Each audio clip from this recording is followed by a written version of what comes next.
Assalamu alaikum. I've had a lot of people asking me exactly how I reverted, and I know you've probably heard a million revert stories, but we all have our own, and this is mine. So, growing up, uh, believe it or not, I came from an extremely closed-minded racist family. Dad's family in the KKK, Confederate flag hung above my couch, and my mother was a Yankee. She was a Christian, but she didn't really go to church or do any of these things. And my father, he's an atheist against everything in the world that has to do with God. Honestly, I don't really know what he even believes in, but whatever, to each their own. Growing up, I searched God. At 9, I saved myself. I asked for God into my heart to save me from this horrible life, and that was a choice that I made all by myself. I continued in the Christian church, non-denominational, and I was asking a lot of questions that no one could give me answers. I didn't understand the Trinity. I didn't understand why, my pastor would say, don't go to this church. They're crazy. They do things there that we don't accept. That doesn't make sense to me.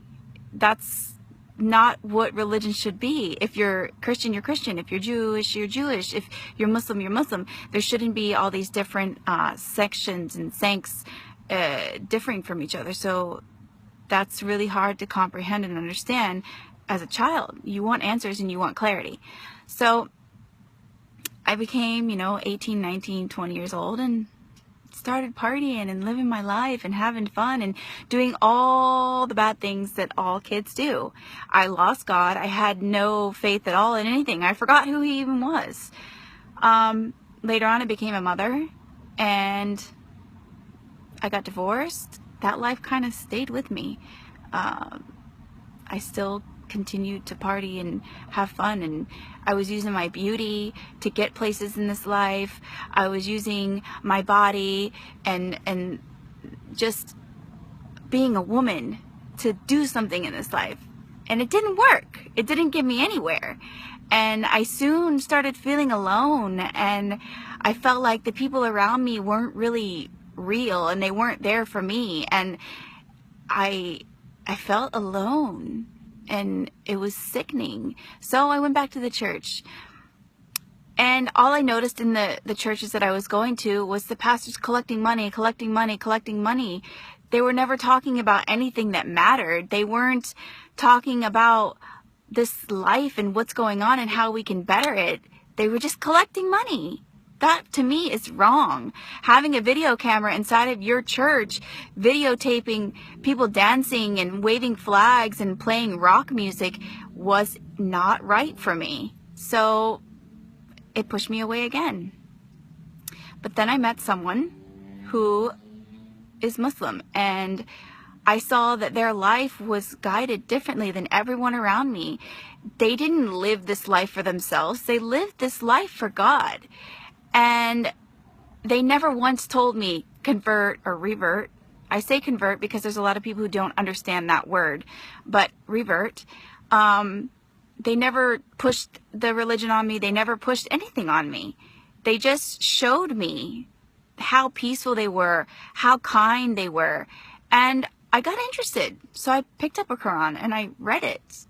And it didn't take very much of it for me to say, wait, this makes sense. The Bible never made sense to me, but the Quran made sense.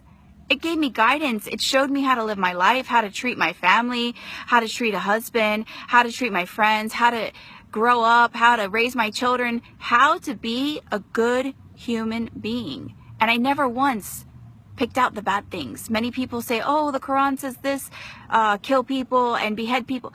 I never once saw the bad. I saw only the good. So I decided to go to a mosque. And while I was there, I saw this little boy who was maybe 2 or 3 years old, and he started reciting the Quran. And I swear I stopped right then and there, and I cried, and I cried, and I cried, and I cried. And I said to his mother, you have something amazing. Look at this little boy. Look how he recites Quran. This is beautiful. And she said, MashaAllah, alhamdulillah. But we all do. And I was like, what? And so I started noticing all the children were reciting verses out of the Quran, and it's just something so amazing to me that a child so young could comprehend, could understand this. And that little boy is really the one that made me say, you know, I want this in my life. And shortly after that, I took my Shahada. And the minute that I said my Shahada, every fear, every loneliness I had just left me. And I didn't feel it anymore. And I knew what my purpose in this life was. And I knew why I needed to be here and to choose Islam. And it changed my life forever. It did take me a very long time to like embrace the hijab. I think at first for me it was like, ooh, something cool, something different. Let me put it on. Now I wear it with pride and I love it and I feel so amazing. And I don't wear it because a man has told me to. I don't wear it because my husband beat me to wear it or forced me to wear it. I wear it because I love it. I love going to the store and buying a new hijab and not having to do my hair, of course. But it makes me feel really special, and I get a lot of respect from the people outside there. You know, people care what I have to say now. They don't just look at me for my beauty. They look at me as a woman, as a human being with intelligence. I chose this religion because it's what's best for me. And I had said this before in a prior video. It's what's best for me, and I love it, and I wouldn't change it for the world. But I do want to say something to all the Muslim women out there. Please be careful what you do to the women who have just reverted. Please don't push them away. Please don't tell them, don't do this, don't do that, don't do this, don't do that. You are pushing them away with these words. Islam is not hard. Allah did not give us force. He didn't say live this life the way He says and that's it. We are all at a different stage and we are all going to get there eventually. Do not push other Muslims away. Don't say mean things to them and don't force them. Don't complain that they're not wearing hijab. Don't complain that they have makeup on. Let them be and guide them instead of pushing them away. Thank you so much.